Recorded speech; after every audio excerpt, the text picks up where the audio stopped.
the liquidity has very much come from leasing, central bank, leasing of central bank gold. I mean, that was clear, and it was proved by the fact that bullion banks were queuing up to take gold out of the Bank of England vaults. I mean, these are banks which have accounts with the Bank of England.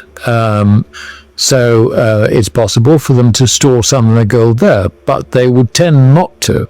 Therefore, at least a large amount of the gold that came out of the Bank of England was effectively leased gold, and it was taken by bullion banks who were benefiting, if you like, from the spread between futures, which were trading at a huge rate, interest rate premium. By interest rate, I mean compared with the gold lease rate.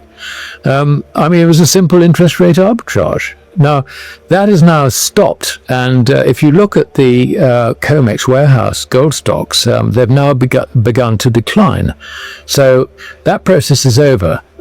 Furthermore, it was only week before last, I was in London,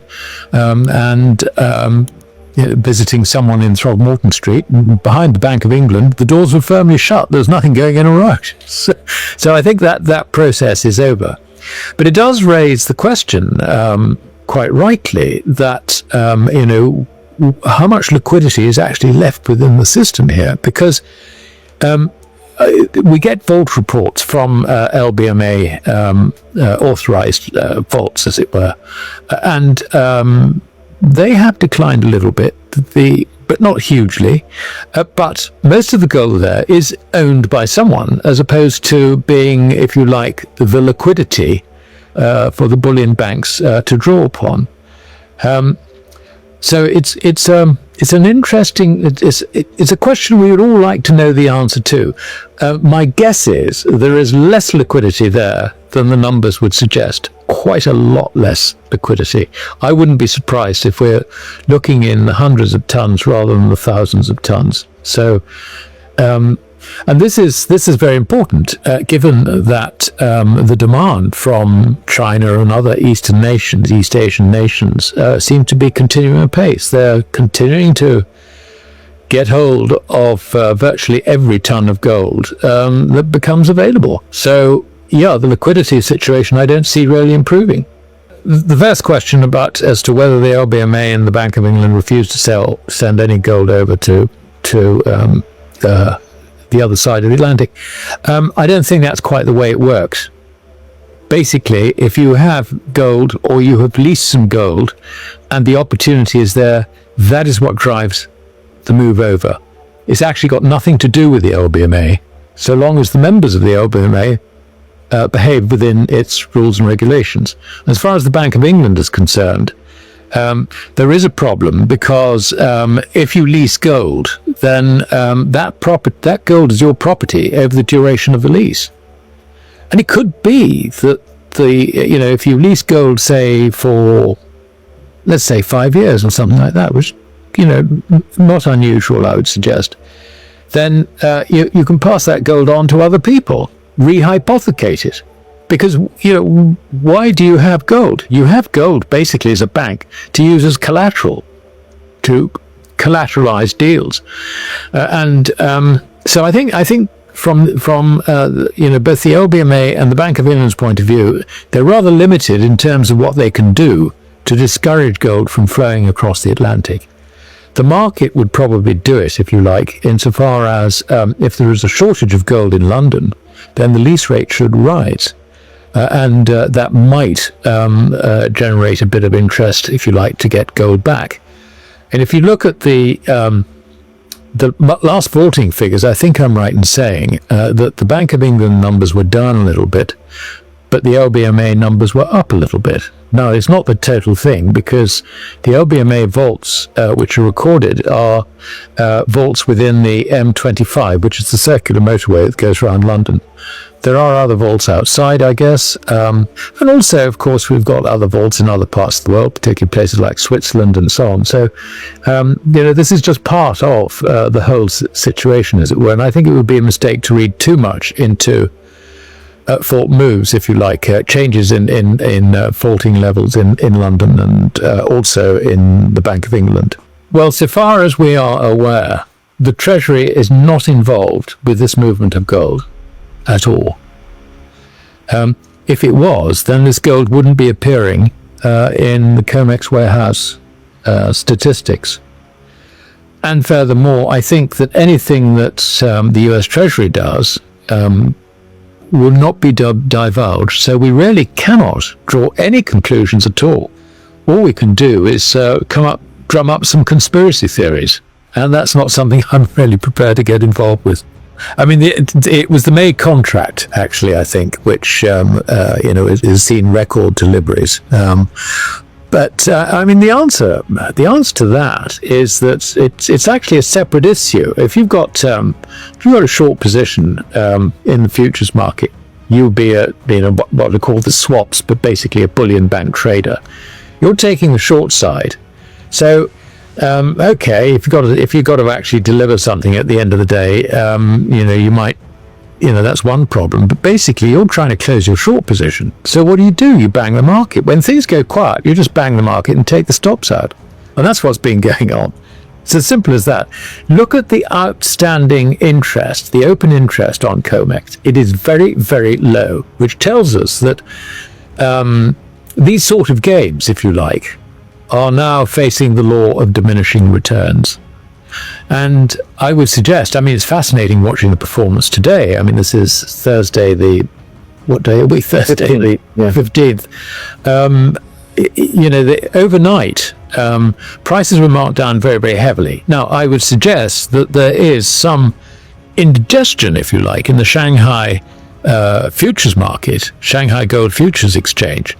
Overnight, we've seen this a few times during Shanghai trading hours. So that indigestion was continuing, and it drove down gold and silver quite hard.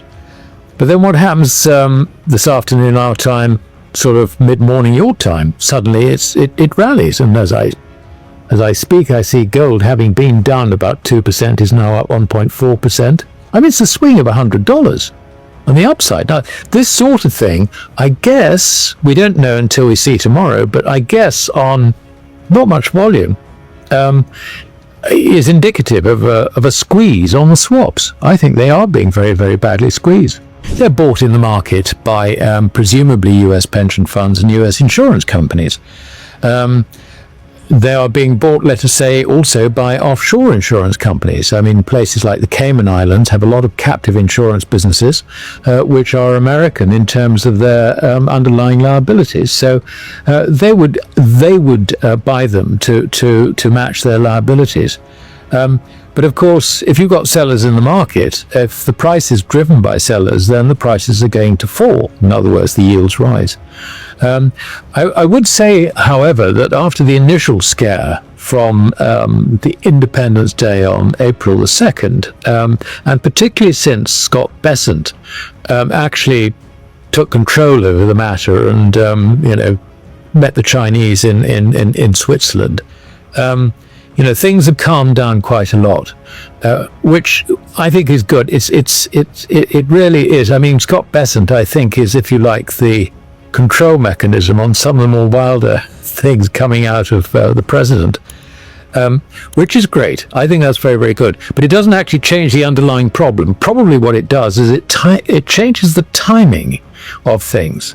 For example, we've seen gold sell off over the last few weeks, really since it rose up to that 3,500 level.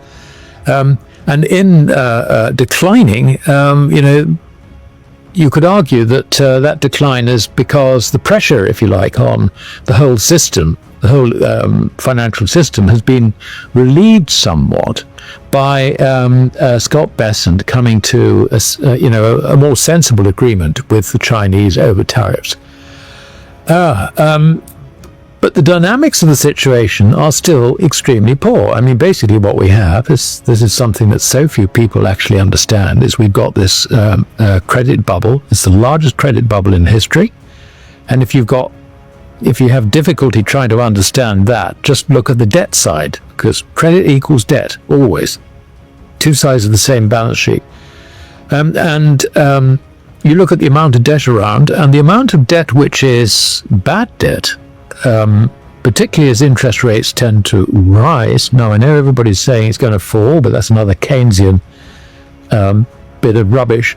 You can see that this bubble is ripe to pop, and I think we've said this, to your audience before, that the situation in many senses is very similar to 1929. You had a credit bubble fueled, if you like, in the late 1920s, the Roaring '20s, which then coincided with the introduction of the Smoot-Hawley Tariff Act of 1930. We have the same thing today. We've got a massive credit bubble, the largest ever in history, and we have Trump's tariffs. Now, fortunately, Scott Bessent has been taking the worst of that out.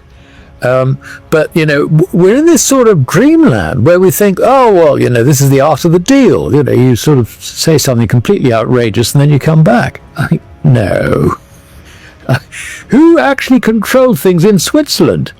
It was the Chinese. The Chinese actually, okay, they don't like to see tariffs. I can certainly understand that.